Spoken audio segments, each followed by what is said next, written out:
Welcome, ladies and gentlemen. We've had the absolutely crazy, the bonkers Baku, bangers Baku, you just name it. It had absolutely everything. The Baku Grand Prix, 2 hours long, this qualifying session. I say it's a Grand Prix, it was qualifying, it was so long. The never-ending qualifying session, 6 red flags. I think that's the most in any Grand Prix ever. And it looks like they struggled around this circuit, much like I did.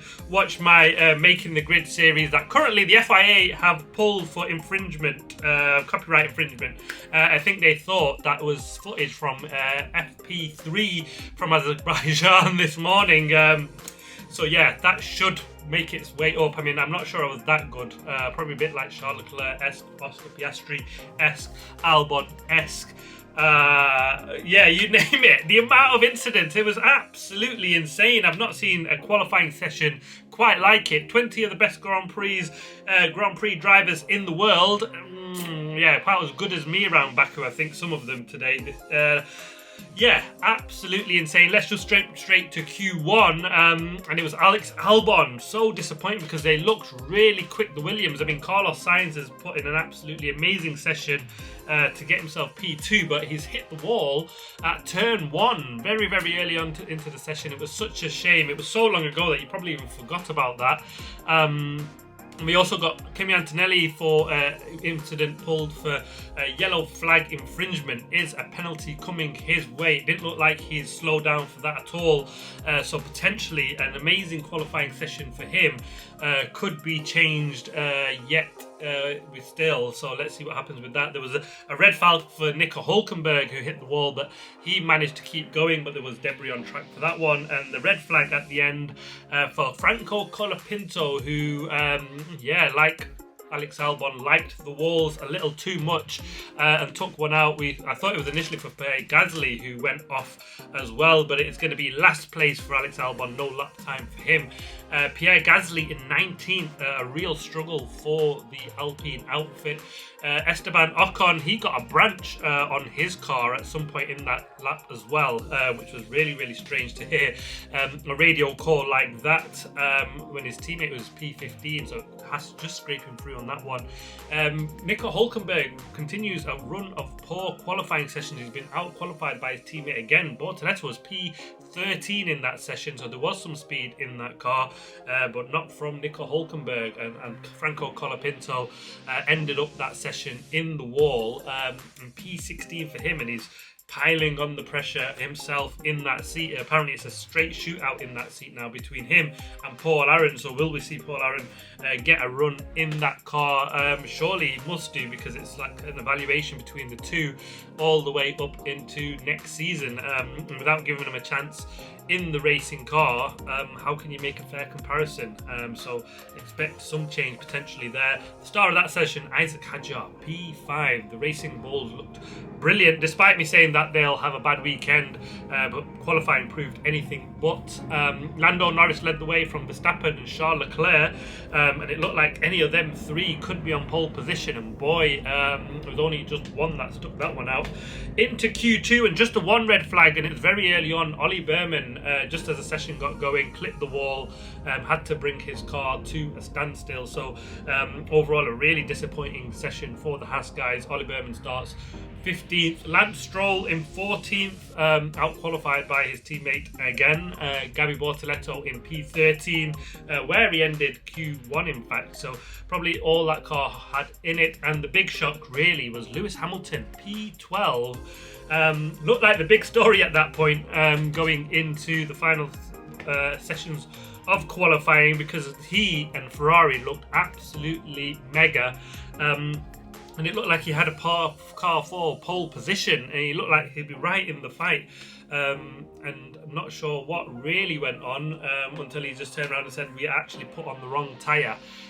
We used a used tyre. There was a fresh tyre, but they said they wouldn't, or opted against it because of just thought by tyre warm-up might be an issue and you might not get the best out of it with the limited time left. But yeah, it was the wrong choice, clearly, and that's really, really cost Ferrari another strategic error where they could have been right up there.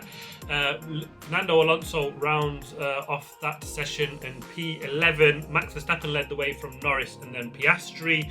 Carlos Sainz sneaked into that session with a P9, and Yuki Tsunoda got into Q3 with a P10.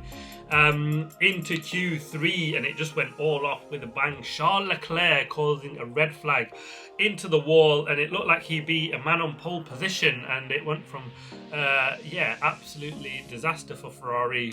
Charles Leclerc starts in 10th, Lewis Hamilton in 12th, where they had a car clearly that should have been fighting for pole position. Just never materialised in the end, and they'll be kicking themselves if they don't come away with some solid results and points tomorrow. But it's luckily it's a street circuit, but you can overtake here.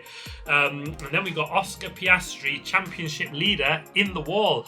When's the last time you seen this kid make a mistake? And it was a horrendous one. I think he just pushed a little bit too hard. There was rain, water coming down onto the track, but he just said he overdid it. Braked too late, and then it was too late to bail out of it as well. He committed to the corner, and he will start in P9. And he thought golden door opportunity for Lando Norris. And Lando scored a little bit of an own goal on this one. Isaac Hadjar, he'll be disappointed. He starts in P8. His teammates pulled off a mega qualifying session. He'll start in P3, but Isaac, I think he'd be disappointed considering where his teammate was. But overall, I think P8 is a pretty solid result if you'd just consider it a normal qualifying session, which it wasn't. And then P7, Lando Norris. How's he done that? I mean, he had such a scruffy lap. Really close near miss. I think it was team turn 15 or 16 where he lost about a second, 9/10 to Max Verstappen. He nearly caused an end to his qualifying session as well. Big brush against the barrier again. Luckily it was a Tech Pro one, not a concrete wall, because had it been a concrete wall, I'm pretty sure he would have been out, because it was quite a whack.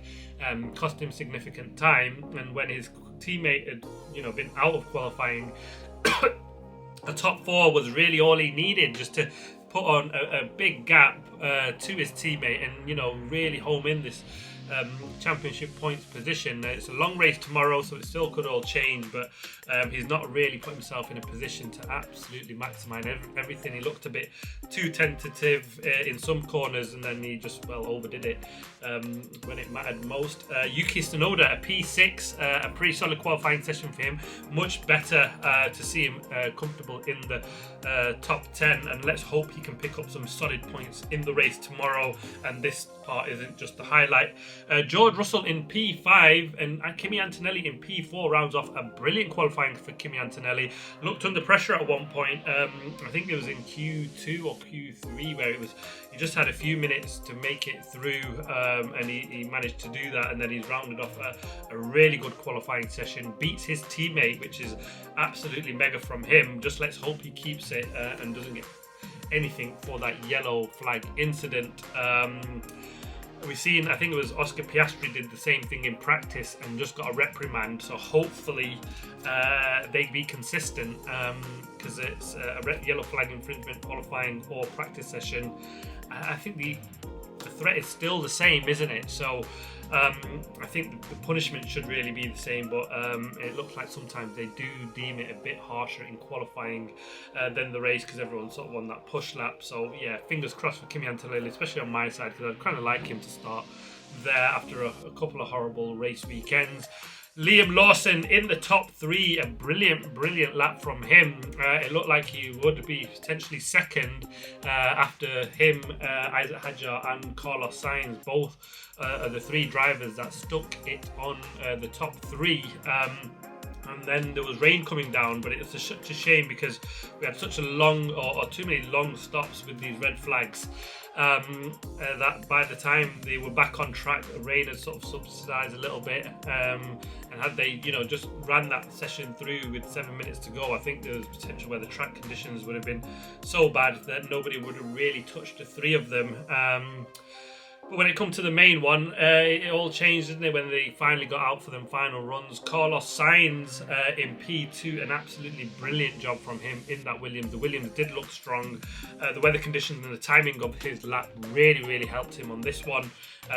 Brilliant lap from him and Lawson, because everyone else kind of really struggled to beat that time. The conditions weren't optimal still, but there's always one master that always pulls it out of the bag, a rabbit out of the hat. Max Verstappen on pole position.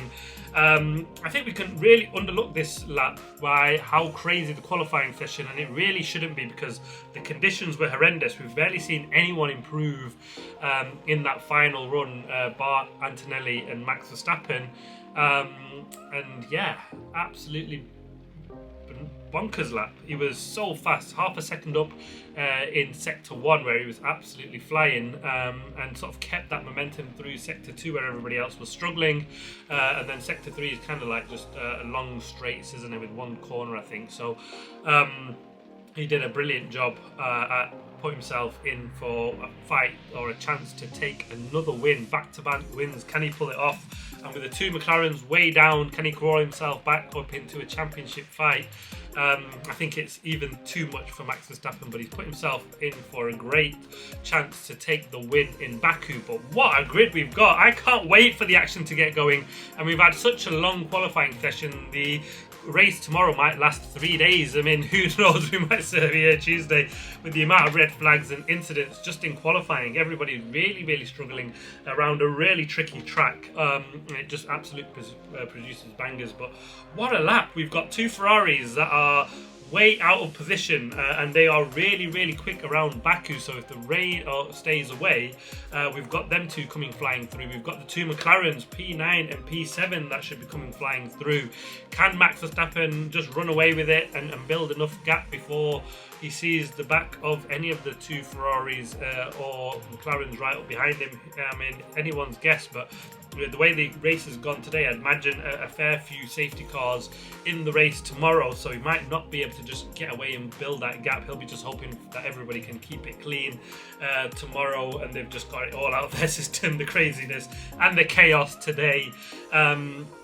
Well, yeah, it's just set to be absolutely brilliant. Can Carlos Sainz come home in a podium position in that Williams? It'll be a mega story. Even Liam Lawson, if they can finish in that top 3 position, I very highly doubt they will, but it's just never say never. But who would have thought this qualifying session I had Oscar Piastri to take pole, and then by Leclerc and Verstappen third, and Piastri's binned it, Leclerc binned it, Norris had an open goal, dropped it. Yeah, absolutely crazy qualifying session. One of the best I've seen in a long time. Just shame it dragged on 2 hours. But wow, what a race we are setting for tomorrow. I just can't wait for the action to get going. Bring on tomorrow. Early start for us guys here in the UK. Watch out for the race review. Thanks for watching. Please like, subscribe, comment. As always, see you on the next one.